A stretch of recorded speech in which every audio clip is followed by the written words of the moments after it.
Operation सिंदूर की कामयाबी के बाद भारत अपनी डिफेंस नीति की ओर और भी पुख्ता तैयारी कर रहा है। इसके लिए डिफेंस सेक्टर को बूस्टर डोज भी दिया जा रहा है। यानी इस वर्ष रक्षा बजट में 50,000 करोड़ रुपए की अतिरिक्त बढ़ोतरी की जा सकती है।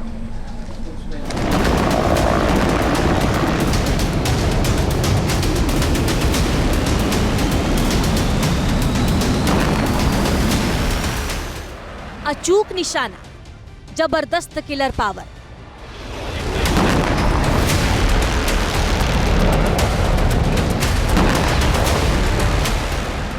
दुनिया के सामने सामरिक शक्ति का अभूतपूर्व प्रदर्शन।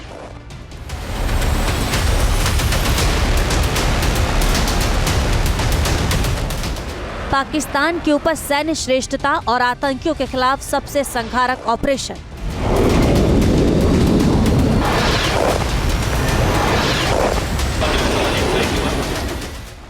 ये सब ऑपरेशन सिंदूर से भारत को मिले ताकतवर नतीजे हैं।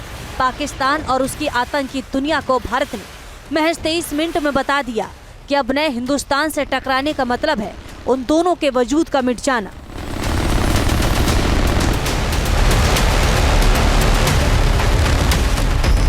ऑपरेशन सिंदूर की कामयाबी के बाद भारत ने अगली रणनीतिक तैयारियों को अमली जामा पहनाना शुरू कर दिया है और इसकी एक झलक डिफेंस बजट में दिखाई दे रही है। संकेत मिल रहे हैं कि भारत सरकार इसी वित्त वर्ष के रक्षा बजट में 50,000 करोड़ रुपए की बढ़ोतरी कर सकती है।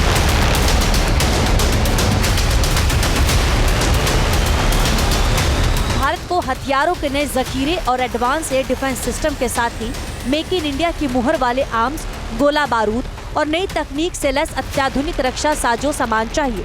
जाहिर है इसके लिए पैसों की जरूरत है और मोदी सरकार देश की सुरक्षा के साथ किसी भी किस्म का समझौता करने के मूड में नहीं है।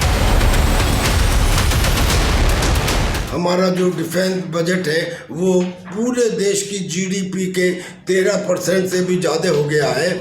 उसका इस्तेमाल पहले तो शायद भार्गवास्त्र यानी कि वो एंटी ड्रोन सिस्टम जो स्वार्म ड्रोन जैसे इकट्ठे ड्रोन पाकिस्तान से आए थे उनको 2.5 किलोमीटर दूर ही तबाह करने की काबिलियत रखता है। उसकी 3 ट्रायल हो गई हैं, उसमें इस्तेमाल होगा, रिसर्च एंड डेवलपमेंट में इस्तेमाल होगा और नए हथियारों को खरीदने में इस्तेमाल होगा।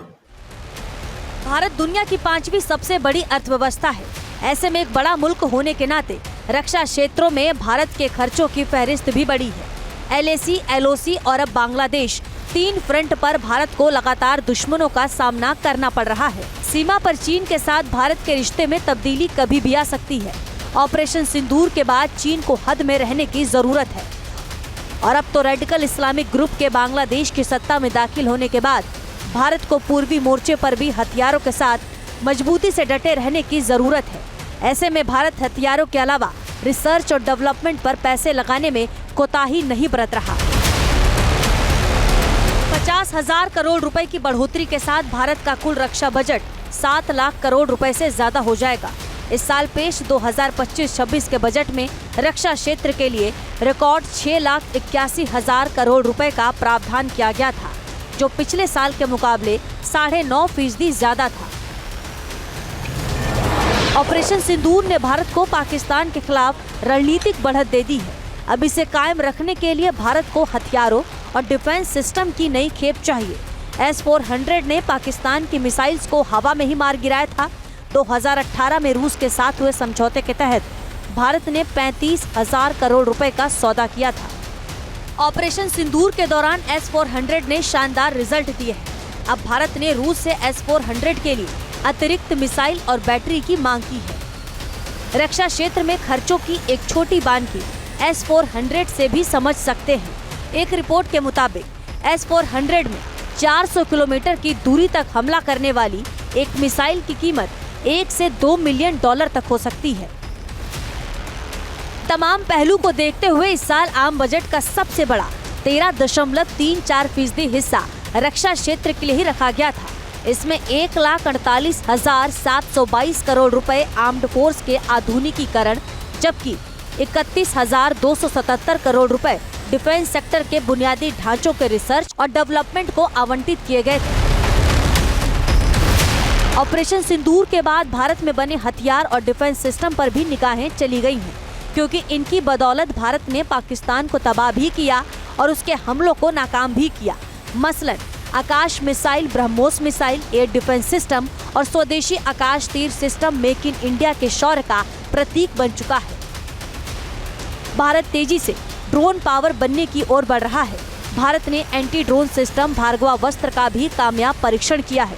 यानी भारत अपने डिफेंस सेक्टर को दूसरों के भरोसे नहीं रखना चाहता। S-400 की एक यूनिट और खरीदने के लिए हिंदुस्तान इस एडिशनल फंड का इस्तेमाल कर सकता है। इसके अलावा और भी नए वेपन्स खरीदने में, रिसर्च एंड डेवलपमेंट में, और अब तो रशिया ने ऑफर दिया है कि वो S-500 जो सैटेलाइट तक को तबाह कर सकता है, उसके जॉइंट प्रोडक्शन को हिंदुस्तान के साथ करना चाह रहा है। लिहाजा this 50,000 crore will be a big boost to the defense industry of India. पिछले 10 साल के दौरान भारत के रक्षा बजट में 3 गुना की बढ़ोतरी हुई है। भारत सरकार इस सेक्टर को लेकर कितनी गंभीर है, 4 साल के आंकड़ों में देख लीजिए। साल 2022-23 में भारत का डिफेंस बजट 5 करोड़ 25 लाख करोड़ रुपए था। 2023-24 में बजट 5,93,000 करोड़ रुपए हो गया और पिछले वित्तीय वर्ष 2024-25 में रक्षा बजट बढ़कर 6,21,000 करोड़ रुपए हो गया। इस साल रक्षा मंत्रालय को 6,81,000 करोड़ का बूस्टर डोज भी मिलने जा रहा है। संसद के शीतकालीन सत्र में इस फैसले को मंजूरी मिल सकती है। हालांकि ऑपरेशन सिंदूर ने पाकिस्तान की रक्षा तैयारियों की तरफ भी ध्यान खींचा है। स्टॉकहोम इंटरनेशनल पीस रिसर्च की एक रिपोर्ट बताती है कि भारत के सैन्य खर्चे में 1.6% की बढ़ोतरी हुई है। दूसरी ओर पाकिस्तान का रक्षा बजट महज 85,170 करोड़ रुपए है। इस लिहाज से भारत का सैन्य खर्च पाकिस्तान के मुकाबले करीब 9 गुना ज्यादा है। भारत को एटमी हमले की धमकी देने वाले पाकिस्तान की अर्थव्यवस्था दिवालिया होने की कगार पर पहुंच गई है। पाकिस्तान को इंटरनेशनल मॉनेटरी फंड के आगे भीख मांगना पड़ा है, लेकिन भारत ने दुनिया को आगाह कर दिया है कि खस्ताहाल पाकिस्तान इन पैसों को कहीं और नहीं बल्कि आतंकियों पर लुटाने वाला है। पाकिस्तान फिर से इस कोशिश में लग गया है कि ध्वस्त हुए आतंकी ढांचे को फिर से खड़ा किया जाए। वहां की सरकार पाकिस्तानी आम नागरिकों से लिया गया टैक्स जैशे मोहम्मद जैसे आतंकवादी संगठन के आका मसूद अजहर को करीब 14 करोड़ रुपए देने में खर्च करेगी। लेकिन निश्चित रूप से इंटरनेशनल मॉनेटरी फंड से आने वाले $1 बिलियन के बड़े हिस्से को टेरर इंफ्रास्ट्रक्चर को फंड करने में इस्तेमाल होगा, ऐसा मेरा मानना है। भारत यही चाहेगा कि IMF पाकिस्तान को अपनी $1 बिलियन की असिस्टेंस पर वह पुनर्विचार करे और आगे भी किसी भी तरह की सहायता देने से IMF परहेज करे। भारत आर्थिक और सैन्य महाशक्ति बनने की राह पर है। भारत अमेरिका, चीन और जर्मनी के बाद डिफेंस सेक्टर में सबसे ज्यादा खर्च करने वाला दुनिया का चौथा सबसे बड़ा देश है। लेकिन पाकिस्तान और आसपास मौजूद आतंक परस्त मुल्कों की साजिश को नेस्तनाबूद करने के लिए भारत कोई कोर कसर नहीं छोड़ने वाला।